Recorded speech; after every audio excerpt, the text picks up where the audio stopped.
بسم اللہ الرحمن الرحیم۔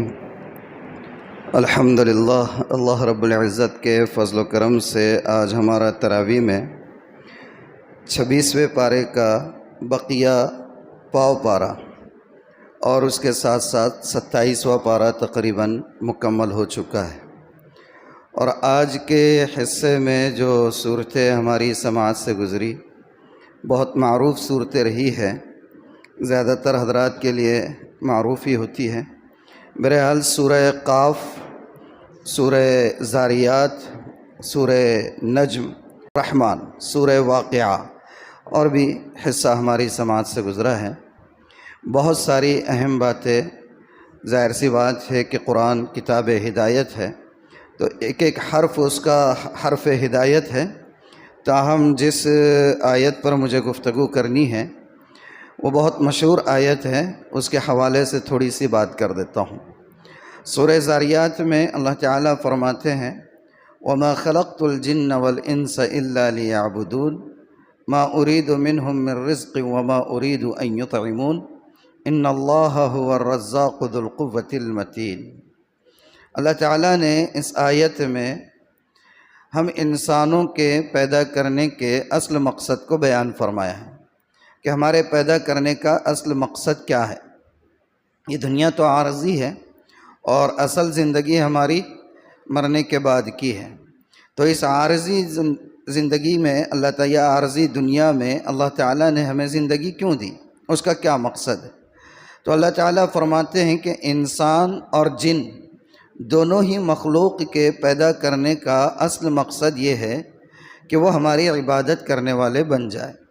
وَمَا خَلَقْتُ الْجِنَّ وَالْإِنسَ إِلَّا لِيَعْبُدُونَ، جنات کو بھی اور انسان کو بھی اللہ تعالیٰ نے اپنی عبادت کے لیے پیدا کیا، اور کائنات میں یہی دو مخلوق ہے جن کو اللہ تعالیٰ نے آپشنل یعنی بہت سارے اختیارات دیے ہیں۔ انسان کو بھی اختیار ہے نیکی کو اپنائیں یا شر کو اپنائیں، ایسے ہی جنات کو بھی اللہ تعالیٰ نے اختیاری صلاحیتیں دی ہوئی ہیں کہ وہ چاہے تو نیکی کو اختیار کریں، چاہے بدی کو اختیار کریں، اور اسی میں ان کی آزمائش ہے۔ اب ہم اپنا جائزہ لیں کہ اللہ تعالیٰ فرما رہے ہیں کہ ہم نے عبادت کے لیے پیدا کیا، تو کیا ہم اللہ کی عبادت کرتے ہیں؟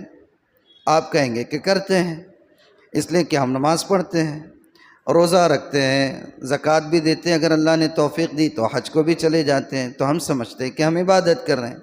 لیکن عبادت کا جو کانسیپٹ ہم نے سمجھا ہوا ہے یہ بہت محدود ہے، یہ محدود ہے، یہ مکمل عبادت نہیں ہے، بلکہ عبادت کا ایک چھوٹا سا حصہ ہے۔ کیا ہے؟ عبادت کا ایک چھوٹا سا حصہ ہے۔ ظاہری طور پر مسجد میں آ کر چند کام کر لینا ہی عبادت نہیں ہے، بلکہ مومن کی زندگی کا ہر لمحہ عبادت ہے۔ اللہ نے جو کتاب ہدایت اتاری، اس میں جو احکامات دیے، ان احکامات کو پورا کرنا عبادت ہے۔ اللہ نے جن چیزوں کے کرنے کا حکم دیا ان کاموں کو کرنا عبادت ہے، جن کاموں سے رکنے کا حکم دیا ان سے رک جانا عبادت ہے۔ جھوٹ نہیں بولنا عبادت ہے۔ آپ کچھ نہیں کر رہے ہیں، خالی بیٹھے ہوئے جھوٹ نہیں بول رہے، عبادت ہے۔ آپ خیانت نہیں کر رہے، عبادت ہے۔ آپ دیانت داری کے ساتھ کام کر رہے، عبادت ہے نا؟ یہ تو ہم نے عبادت کا تصور کیا سمجھا؟ تسبیح کے منکے پھیرنا ہے، قرآن کھول کر بیٹھنا ہے اور لمبی لمبی نفلیں پڑھنا ہے۔ یقیناً یہ عبادت ہے، اس میں دو رائے نہیں ہے، لیکن یہی عبادت نہیں ہے، اس میں بھی کوئی حرف نہیں ہے۔ یہی عبادت ہے، اس میں بھی کچھ نہیں ہے۔ پوری زندگی انسان کی کیا ہے؟ اللہ کی رضا کے مطابق گزر جانا، یہ اصل عبادت ہے۔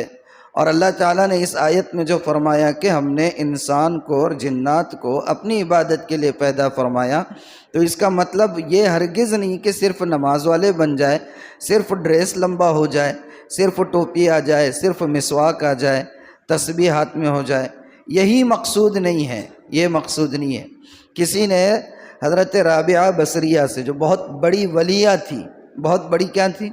ولیہ خاتون تھی، ان سے کسی نے پوچھا کہ محترمہ آپ ہمیشہ عبادت کرتے رہتے ہیں، لیکن ہم نے کبھی نہیں دیکھا کہ آپ کبھی اللہ سے جنت کا سوال کرتے ہو، جنت کی دعا کبھی نہیں مانگتے، جہنم سے بچانے کی اللہ سے کبھی دعا نہیں کرتے، تو آپ کیا ہے یہ؟ کچھ سمجھ میں نہیں آیا، یہ معمہ کیا ہے آپ کا یہ؟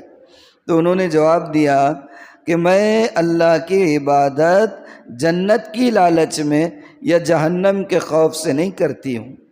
اگر جنت کی لالچ یا جہنم کے خوف سے اللہ کی عبادت کی جائے تو یہ عبادت نہیں ہے، یہ تو خود غرضی ہے۔ یہ کیا ہے؟ یہ تو خود غرضی ہے، یہ تو لالچ ہے، یہ تو حرص ہے، ہاں، یہ عبادت نہیں ہے۔ تو پھر اللہ کی عبادت، اب اسی نے کاؤنٹر کوشچن کیا، پلٹ کر سوال کیا، تو پھر اللہ کی عبادت کیا ہے؟ کائے کو کرنا؟ تو انہوں نے کہا کہ اللہ خوش ہو جائے، زندگی اس کی رضا کے مطابق گزر جائے، بس یہی اصل عبادت ہے۔ دنیا تو جا رہی ہے، حضرت علی کا قول ہے کہ دنیا پیچھے جا رہی ہے اور آخرت آگے سے آ رہی ہے۔ جو چیز پیچھے جا رہی ہے اس کے پیچھے بھاگنا ہے، یا جو آگے سے آ رہی ہے اس کی فکر کرنی ہے، آخرت کی فکر کرنا ہے۔ زندگی کا ہر لمحہ عبادت بنانا ہے، اور وہ عبادت اس طریقے سے بنے گا کہ ہم ہر قدم پر یہ پہلے جائزہ لیں کہ یہ جو قدم اٹھا رہے ہیں اللہ کی رضا کے مطابق ہے یا نہیں ہے۔ سحر میں کتنے کھانا بنایا اپن نے؟ سحر میں کتنا کھانا بنایا؟ کتنا بنائے؟ 50 کلو 50 کلو کا کھانے کا دیگ مارے ہیں اور برابر کھانا کھلا رہے ہیں، سب آ کے کھانا کھا رہے ہیں، اللہ کی رضا کے مطابق کھلا رہے اور اللہ کی رضا کے مطابق کھا رہے۔ کیا طاق رات ہیں، جاگ رہے ہیں تو اللہ کی رضا کے لیے جاگ رہے ہیں؟ کیا 4 کا گروپ بنا کر پورے محلے کا پورا تبصرہ کر رہے ہیں؟ جاگنا عبادت نہیں ہے۔ مسجد میں آنا عبادت نہیں ہے۔ مسجد میں آنا عبادت کب ہے؟ جب مسجد میں آ کر اللہ کی رضا کے مطابق عبادت کی جائے۔ تھوڑی کڑوی لگے گی باتیں آپ کو میری، لیکن کیا کروں، بک رہا ہوں جنوں میں، کیا کچھ جو دل میں آتا بول دیتا ہوں، ذرا برداشت کرتے جاؤ چھوٹا بھائی سمجھ کے۔ یہ مسجد میں آ کے 4 کا گروپ بنا کے بیٹھ جانا عبادت نہیں ہے۔ ہاں اگر اعتکاف کی نیت کریں، ثواب کما رہے، تلاوت کر رہے، ذکر کر رہے، علم کے حلقے لگ رہے، قرآن کے حلقے لگ رہے، قرآن کی تصحیح کر رہے، اور کچھ اپنی خامی ہیں تو بغیر کسی حیا کے، بغیر کسی جھجک کے، بغیر کسی رکاوٹ کے اس کو درست کر رہے ہیں، یہ عبادت ہے۔ اور اگر عبادت کرتے ہوئے جو ہے تو ہم پوری رات گزار رہے اور سحر کا نظم ہے اور کھا لے رہے، تو کھانا بھی عبادت ہے۔ معلوم ہوا کہ باہر بیٹھے ہوئے، چبوترے پہ بیٹھے ہوئے بھنکس گیری کر رہے، خوب تماشا چل رہا، اور وہی IPL شروع ہو گیا اور پہلی ٹیم اس کی ہے اور دوسری ٹیم اس کی ہے، پورے کمنٹس چل رہے ہیں۔ بعد میں جیسے ہی معلوم ہوا کہ رہی وہ بھگونے کا ہٹا دیے، دیکھو چلو اندر۔ میں نے دیکھا، کلپ دیکھا اس کی، کس کی؟ اپنی پہلی تاخرات کی ویڈیو دیکھا، پورا خالی بیٹھے والے 4 کے گروپ بیٹھے ہوئے، اور جیسے ہی وہ بھگونے کا ڈھکن کھلا کہ ایسا ریلا چھٹا اندر سے، معلوم ہوا 2 صف ادھر 2 صف ادھر 4 صف۔ میرے دماغ میں سوال آیا اور میں آدھے گھنٹے تک وہ ویڈیو بار بار دیکھتے رہا کہ یہ مجمع تراویح میں کہاں ہے، یہ مجمع جمعہ میں کہاں ہے۔ میں 10 بار کم سے کم اس کو ریوائز کر کے دیکھتا رہا، 10 بار کہ وہ مجمع اتنا۔ اور پھر ایسا نہیں ہے 2 اٹھ رہے 4 بیٹھ رہے۔ اللہ اکبر۔ اللہ تعالیٰ فرما رہے وما خلقت الجن والانس الا لیعبدون، ہم نے جنات کو اور انسانوں کو کس لیے پیدا کیا؟ اللہ نے اپنی عبادت کے لیے۔ اور عبادت کا مطلب یہاں گٹو لانا نہیں ہے، عبادت کا مطلب اللہ کی رضا کے مطابق زندگی کا ہر قدم اٹھانا۔ بس یہ اگر فنڈا سمجھ گئے تو ہم سے بڑے کامیاب کوئی نہیں، اور اگر اس کو نہ سمجھ سکے تو ہم سے بڑے محروم کوئی نہیں۔ اللہ عمل کی توفیق عطا فرمائے۔ وآخر دعوانا الحمدللہ رب العالمین۔